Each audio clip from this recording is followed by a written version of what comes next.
Episode 74. This week we cover All Our Yesterdays. This one, I think, an underrated episode. The Enterprise goes to this planet Sarpapian.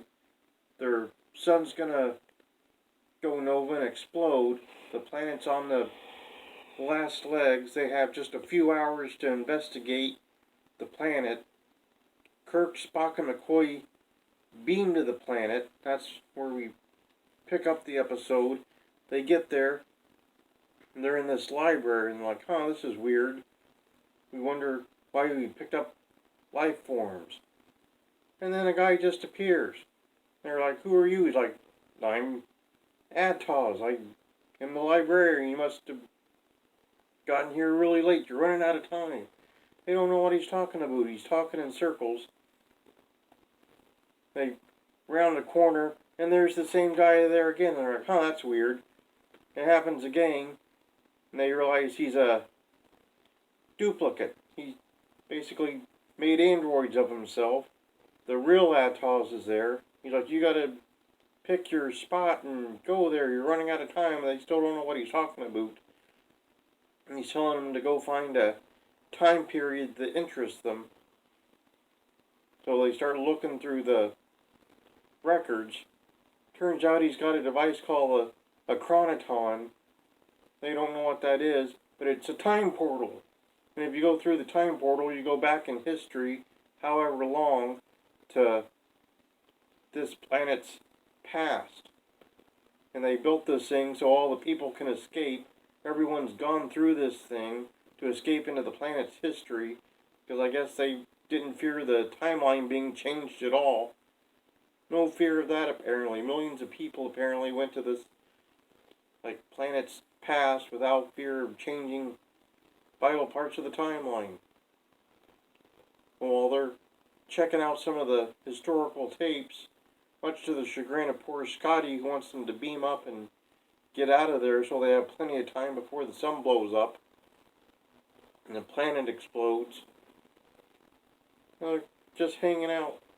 Then Kirk hears a woman scream. He runs through the portal. He's not been prepared. And he shows up. He goes through a brick wall. And he's in this alley. He's looking around.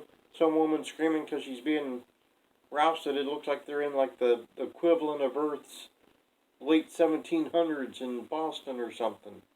And they're messing with this woman. Kirk runs over and starts beating up the people.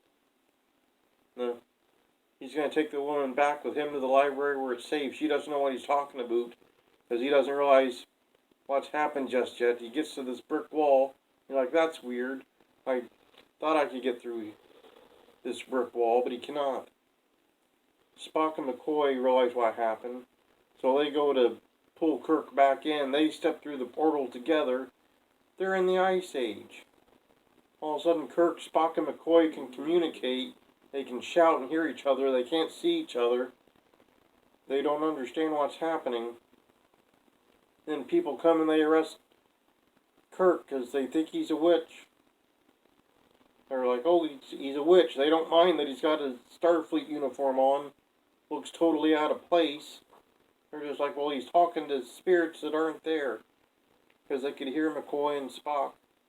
They drag him off. Spock and McCoy's like, are you okay? Do you need our help? But they couldn't have helped anyway because they were trapped in the Ice Age. They can't find the portal to go back, so they decide to look for shelter. Spock tried his phaser to heat the rocks. Phaser didn't work. And he's like, the equipment must not function in the past. So they go off in search of shelter. McCoy gets frostbite, collapses, tells Spock to go on, and Spock's like, I'm not going on without you. And McCoy's like, don't be a fool. And Spock's like, shut up, you. They look up and there's a woman standing there in a fur coat. So she leads them to her cave, which has a natural hot spring in it for warmth. They nurse McCoy best they can using furs and water and so forth. He finally comes around. Spock starts acting strangely. He can't get his logic straight. He doesn't understand why he can't solve the problem logically. He's unsure of what to do. McCoy's up and he's like, okay, let's go through the portal, grab Kirk, and get out of here.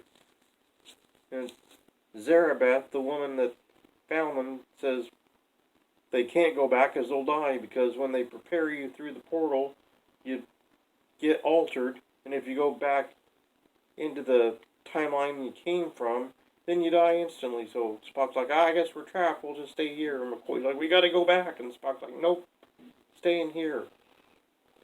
Spock gets more and more angry and aggressive towards McCoy. He eats meat. He can't understand why he's eating meat and enjoying it. And he seems to fall in love with this Zarabeth. Apparently, after a while, McCoy realizes, hey, he's regressed to Vulcan's previous state in the equivalent timeline. So he's like a Vulcan of 2,000 years ago. Didn't affect McCoy much, but it affected Spock apparently. While Kirk's in this other timeline, he's in jail. He gets out of jail with ease. He was talking to a judge, whatever authority he had. He mentions the library, and the guy's like, oh, library, yeah, I guess he's a witch, and he takes off running. So Kirk's like, he knows what I was talking about. So he gets out, grabs the guy. He's like, you know what I was talking about, you need to help me. And the guy's like, no. And Kirk's like, I said do it. And he's like, okay. He takes Kirk over to the alley. Kirk goes through the portal. He's talking to Scotty. Scotty's like, I need to get you out of here now. We only got a couple of minutes. Kirk's like, that's plenty of time. I'll get Spock and Bones. He fights with Ataz, the librarian, knocks a couple of the androids out, has a big fight with the real one. He's like, help me. He's like, no, help me, no, help me, no. Help me. Oh, okay. And so they find Spock and Bones. Kirk's yelling at him because they decided to go back to the time portal. Just as Kirk was calling out to him, coincidentally enough, they can't get through. They're trying to get through. They can't. Spock's like, I guess we'll stay here. We'll be fine. We'll just live in the Ice Age here. And then Atol's like, well, if they step through together, then they have to come back together. So Kirk's telling them, come back through together. Spock doesn't want to leave. Bones does want to leave. Kirk's like, quit wasting time. Scotty's like, I'm beaming you up now. Kirk's like, no, we got plenty of time. They've gone through like 10 minutes when they had 2 minutes left. But Kirk still thinks they have plenty of time. Finally, Spock and McCoy step through.